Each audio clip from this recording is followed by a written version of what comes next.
Di sini saya akan mencoba menjelaskan tentang proses 1, membawa N buah sistem ke dalam assembly. Dan yang kedua, tentang proses 2, penyusunan sistem di dalam kelompok-kelompok energi. Sebelum saya melanjut ke materinya, terlebih dahulu saya akan menjelaskan tentang sistem. Sistem ialah mengacu pada suatu partikel, sedangkan assembly merupakan kumpulan dari partikel-partikel tersebut atau sistem-sistem tersebut. Untuk proses 1, membawa N buah sistem ke dalam assembly. Yang terpenting dalam proses ini ialah bagaimana membawa masuk N buah sistem ke dalam assembly. Pertama, ambil satu sistem dari N buah sistem yang berada di luar assembly. Kita bebas memilih sistem dari N buah sistem yang ada tersebut. Jadi, jumlah cara pemilihan sistem yang pertama kali dibawa masuk ke dalam assembly adalah N cara.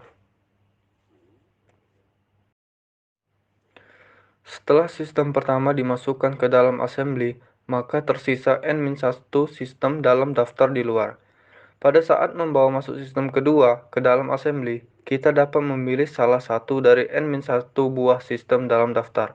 Jumlah cara pemilihan sistem ini adalah N-1 cara, begitupun seterusnya.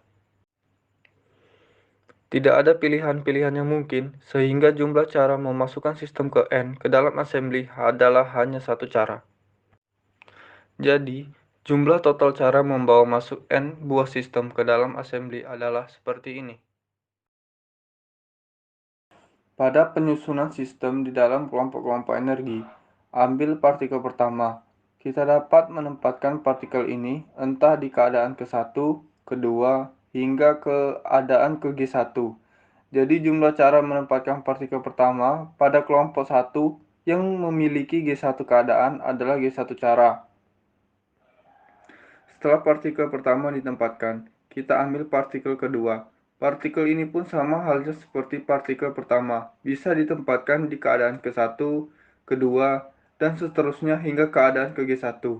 Dengan demikian, jumlah cara menempatkan partikel kedua juga G1 cara. Hal yang sama juga berlaku bagi partikel ketiga hingga partikel ke N1. Akhirnya, jumlah cara menempatkan N1 partikel pada G1 buah keadaan adalah G1 pangkat N1. Sejumlah G1 pangkat N1 cara, secara implisit, mengandung makna bahwa urutan pemilihan partikel yang berbeda menghasilkan penyusunan yang berbeda pula.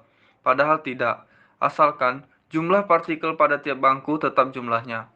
Urutan pemilihan N1 partikel menghasilkan N1 faktorial macam cara penyusunan.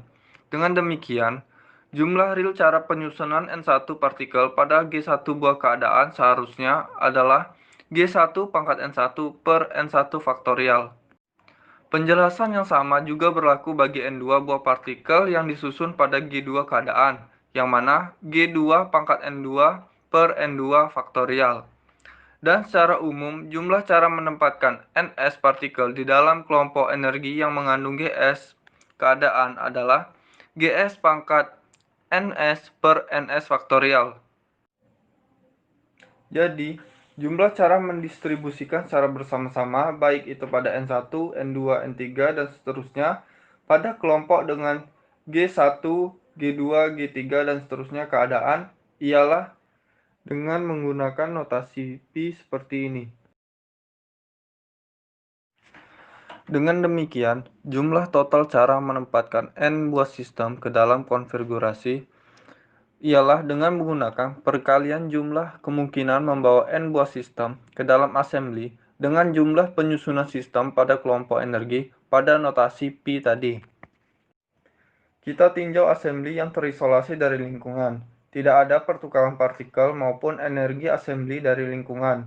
Dengan demikian, jumlah sistem N dan energi total U yang dimiliki assembly konstan, sehingga menjadi persamaan seperti ini.